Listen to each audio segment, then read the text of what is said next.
पवारांच्या होम मिनिस्टरनी पूर्ण केला प्रचाराचा पहिला टप्पा.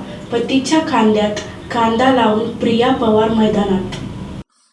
251 सोलापूर दक्षिण विधानसभा मतदारसंघातील वंचित बहुजन आघाडीचे उमेदवार संतोष पवार यांच्या प्रचारासाठी त्यांच्या पत्नी प्रिया पवार यांनी प्रचाराची सूत्रे हाती घेतली असून त्याचा पहिला टप्पा यशस्वीपणे पूर्ण झाला आहे.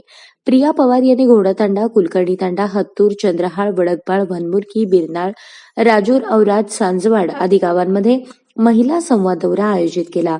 संतोष पवार यांच्या प्रचाराला वेग आला असून प्रिया पवार यांनी पतीच्या खांद्याला खांदा लावून प्रचार मैदानात उतरण्याचा निर्णय घेतला. उन्हातान्हाची पर्वा न करता गावागावात जाऊन स्थानिक महिलांशी त्या संवाद साधत आहेत. यावेळी प्रिया पवार यांनी सत्ताधारी आणि विरोधकांवर जोरदार टीका केली. सत्ताधाऱ्यांनी तालुक्यात फक्त स्वतःच्या फायद्यासाठी कारखाने, बँका, खासगी शाळा स्थापन करून जनतेला विकासाच्या खोट्या आशा दाखवल्या आहेत. सत्ता आणि मंत्रिपदे मिळूनही तालुक्याचा विकास दुर्लक्षित राहिला आहे. आता स्वार्थी राजकारण थांबवण्याची वेळ आली आहे. यंदा परिवर्तन घडवण्यासाठी आणि तालुक्यात विकासाची नवी पहाट आणण्यासाठी संतोष पवार यांना विजयी करून सेवा करण्याची संधी द्या, असे आवाहन त्यांनी गावकऱ्यांना केले.